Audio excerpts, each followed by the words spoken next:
What's up YouTube, Never Lucky Pulse here, today showing you my adjusted Swordsoul deck profile. The banlist dropped and we have a lot of changes for Swordsoul. Finally, the Anaconda is gone. I'm so happy, you can't imagine guys. Finally, no bullshit with Phoenix Destroyer. Only heroes can use him now, so very nice. And yeah, now I show you my adjusted deck profile. I have a spicy tech, or let's say double spicy tech in my main deck. And the standard lineup, triple Mo Ye, triple Longyuan, double Taia, and triple Ecclesia. So you have to play this ratio, otherwise you lose on consistency. For my spicy tech, one Iris the Swordsoul. I play now more hand traps, double Veiler plus triple Imperm, and you can special summon Iris if you resolve one of your hand traps. Or if your opponent uses some negations on your monsters, you can special summon her. Plus, you can special summon her also from the deck by using Ecclesia's effect. You summon Ecclesia, tribute her, and you are allowed to summon Iris to the field. Since it's not restricted to a level, you can special summon any level monster, like 7, 8, 12, whatever. It has to be a Swordsoul, and Iris is a Swordsoul, so Ecclesia works fine with Iris. For the Tenyis, I'm still playing 3 copies of each one, so 3 Adharas, 3 Vishudas, and 3 Ashunas. You have to play them, they are super amazing for in this deck. And triple Emergence for consistency, obviously. Triple Vessel, it's a busted card. You go +1 if you have one Tenyi on the field, or let's say one non-effect monster with the monk, you go instantly +1 with this card. One Summit, the Monster Reborn. Double Desires. Now the card is allowed at 2 now. It was limited to 1, but now it's at 2. And you can play double or triple copy in this deck if it would be allowed at 3, because we have like every card is a free off in this deck, like Mo Ye, Longyuan, Ecclesia, etc. So you have not the big danger of banishing your targets. Therefore, double copy is fine, and also a very good opener to bait against Ash, or let's say if you have a bricky hand, to have some nice draws to go off. One Cold by the Grave against hand traps. For our hand trap lineup, a triple Ash, it's the best hand trap, especially against Despia, against the Branded Fusion, against Fusion Destiny. This card is a must. Double Veiler, like I said, more hand traps now. Triple Imperm, same story like the Veiler. You have to negate your opponent, so it's very necessary. But it's not super impactful like in some formats before or some months before. But still, I'm playing them because I want to have as many negates as possible. The main goal of the Swordsoul deck is to negate your opponent. You have Grandmaster, you have Baroness de Fleur, you have all the hand traps, and you have to have as many as possible to stop your opponent's turn. So yeah, that's why I'm playing them. For my second spicy tech, a triple copy of Rivalry of the Warlords. You're playing only worm monsters, therefore this card is very good. It's not super amazing against every deck. For example, against heroes, this card is useless. Against Floowanderees, this card is also useless. But against most of the meta decks, this card is quite decent. So I'm still testing this card.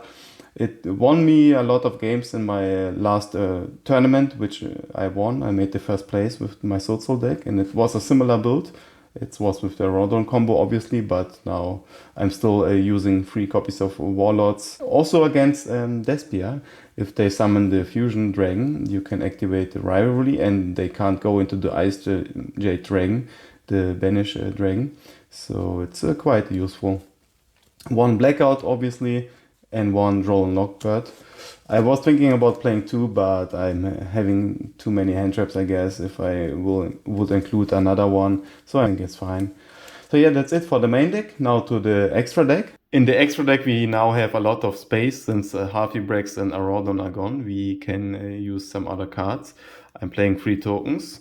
For the standard lineup, still double Grandmaster, double Baxia, still one Yazi, even without the Arodon, it's a very good card. One Baroness de Fleur, the second best synchro in this deck. One Chao Feng, very good, with the Baxia. And the best synchro, Sinister Longyuan.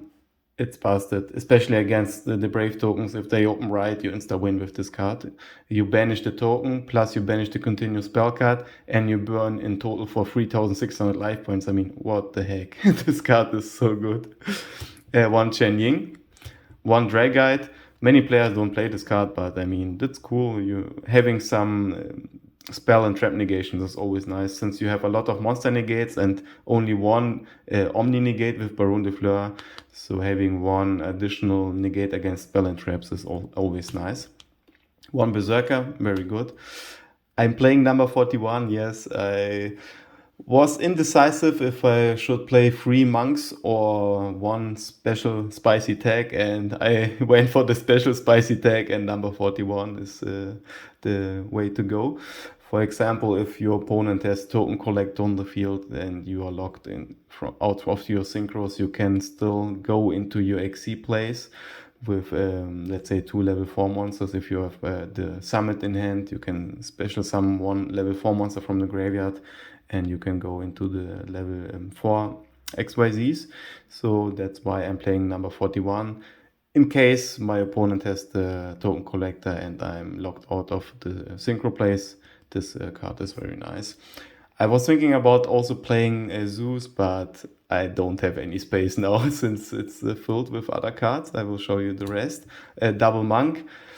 I very rarely needed the third copy, so I still decided to play 2. Maybe I will change it, I don't know, but at the moment I'm fine with 2. It's on the edge, but 2 is still fine.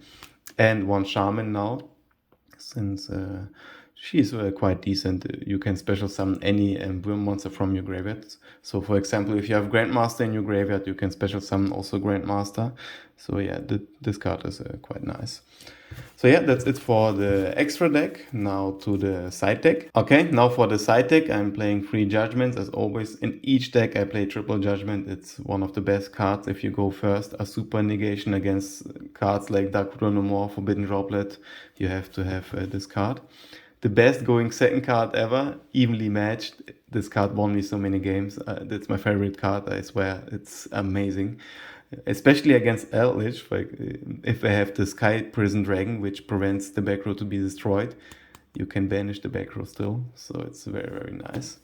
1 Ghost Belly against Despia.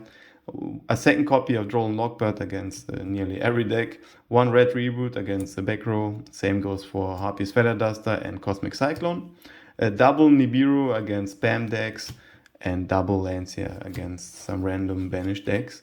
So yeah, that's it for the side deck. Okay, to sum up the effects of the ban list, I don't think Swordsoul got hit that hard. It was a little hit. I mean, we lost Halfy Breaks plus the Rodon combo, but you have to see it in this way. We have 1 less brick in the hand, the death spot. We have more consistency with double desires, and we have now room for more hand traps. And Swordsoul by itself, it's very strong. You know, back in the days when the deck came out, there was no Halfy Breaks, there was no Arodon combo. So the deck was playing a pure build with the Tennis, and it was super strong.